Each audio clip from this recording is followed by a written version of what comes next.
Senator Klobuchar. Welcome, Judge Barrett. This committee is gathered today for what I consider one of its most solemn duties and one that I take very seriously. Federal judges, senators, the President of the United States, we all take an oath to uphold the Constitution. We make promises to do justice, to tell the truth. At its core, that's what judges do, right? Figure out the truth, figure out justice. My mom, a second-grade teacher, spent her life teaching little kids what was right or wrong, what was true or false. I still believe it matters, and so do the American people. But we are dealing with a president who doesn't think truth matters. And he has allies in Congress who in the past defended our democracy, but are now doing his bidding. Senators who clearly set out that the president, a precedent that the president in an election year should wait, that we should have an election, and that then the people choose the president, and the president chooses the nominee. That was your precedent. It has been said that the wheels of justice turn slowly, and justice, on the other hand, can move at lightning speed, as we are seeing here today. We cannot, and you watching at home should not, separate this hearing from the moment we are in and from the judge he is trying to rush through.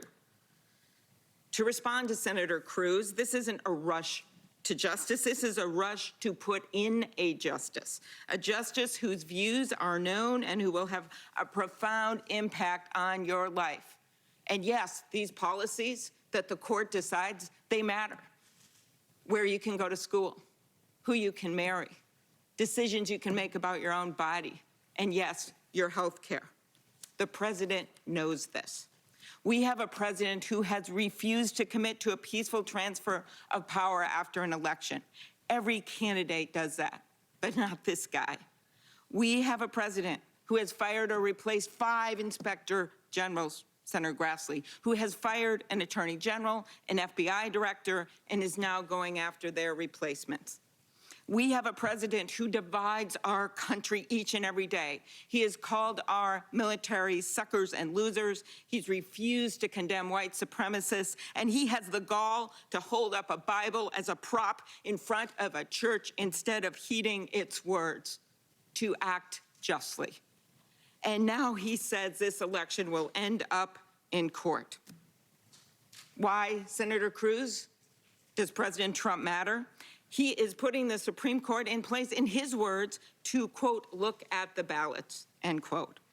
Well, I won't concede that this election is headed to the court because you know at home exactly what the president is up to. That's why you're voting. That's why you are voting in droves. Why are you voting? Well, you know that your rights, your health care is on the line. You know that they are trying to push through a justice who has been critical of upholding the Affordable Care Act, and they're doing it in the middle of a pandemic. And you can see here in this room the misplaced priorities of this Republican-run Senate, and it's in your hands to change it. Are they working to pass a bill to help Americans to get the testing they need to save their lives? Are they working to help the moms trying to balance a toddler on their lap while balancing a laptop on their desk?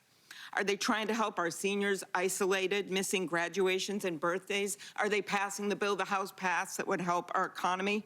That's not the priority. Instead, they choose to do this. So no, we cannot divorce this nominee and her views from the election we are in. We didn't choose to do this now, to plop a Supreme Court nomination hearing in the middle of an election. They did. So the reason people aren't going to fall for this is because it is so personal. The over 210,000 people who have died, the school canceled, the small business closed, the job you don't have, the degree you couldn't get. It's personable to me because my husband got COVID early on. He ended up in the hospital for a week on oxygen with severe pneumonia. And months after he got it, I find out the president knew it was airborne, but he didn't tell us. We were cleaning off every surface in our house, and my husband got it anyway. We didn't know. And my dad, at 92, he got it in his assisted living. I stood there outside his window in a mask and he looked so small and confused. He knew who our family was, but he didn't know what was going on. I thought it was going to be the last time that I saw him. He miraculously survived, but Marnie Zhang, she didn't. Marnie was a rising star, the chairwoman of the St. Paul School Board in just 31 years when COVID took her life. Her dad felt sick. She went with him to the hospital because he was scared, and then she got sick, never got off a ventilator, and died. The daughter of Hmong refugees whose parents fled Laos to a refugee camp in Thailand before arriving in Minnesota, Marnie and her 7 siblings grew up in St. Paul. Their family, the American dream. This is who this virus has taken from us. Someone who has left behind a mother and a father and 7 siblings who loved her, and someone who undoubtedly would have made the world a better place. The president could have saved so many lives.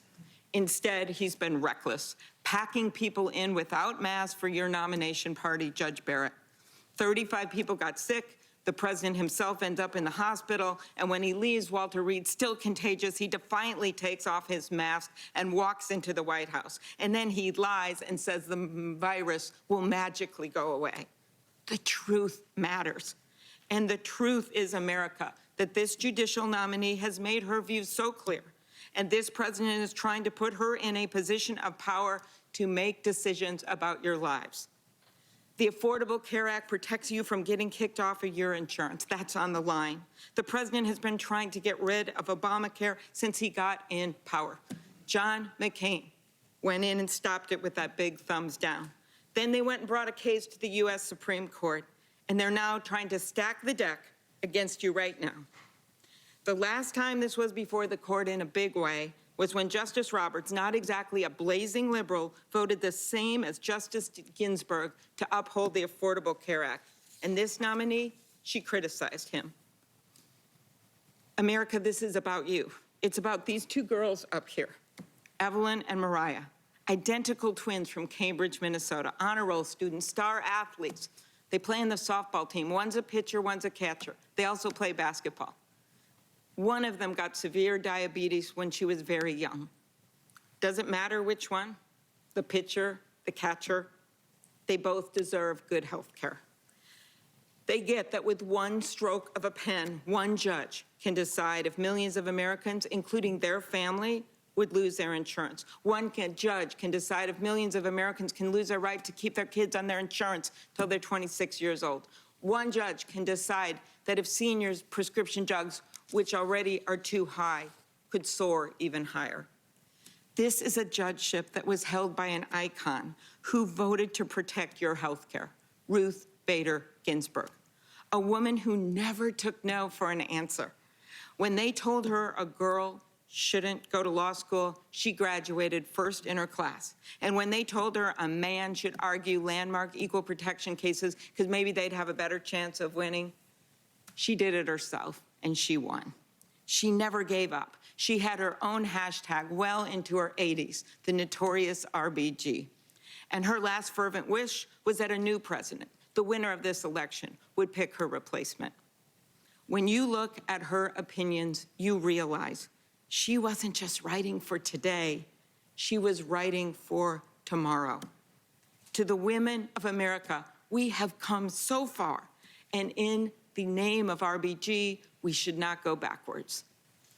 As the rabbi said at Justice Ginsburg's memorial in the Capitol, her dissents, her strong words when she would disagree with the Republican-appointed justices, her words were never cries of defeat. They were blueprints for the future. So to all Americans, this hearing, whatever these guys try to do, whatever you hear from me, it will not be a cry of defeat. It will instead be our blueprint for the future. Yes, Judge, I think this hearing is a sham. I think it shows real messed up priorities from the Republican Party. But I am here to do my job, to tell the truth. To all Americans, we don't have some clever procedural way to stop this sham, to stop them from rushing through a nominee, but we have a secret weapon that they don't have. We have Americans who are watching, who work hard every day, believe in our country and the rule of law, whether they are Democrats, Republicans, or independents. They know what this president and the Republican Party are doing right now is very wrong. In fact, 74% of Americans think we should be working on a COVID relief package right now instead of this. Let me tell you a political secret. I doubt that it will be a brilliant cross-examination that's going to change this judge's trajectory this week. No, it is you. It is you calling Republican senators and telling them enough is enough, telling them it is personal, telling them they have their priorities wrong. So do it. And it is you voting even when they try to do everything to stop you. It is you making your own blueprint for the future instead of crying defeat. So do it.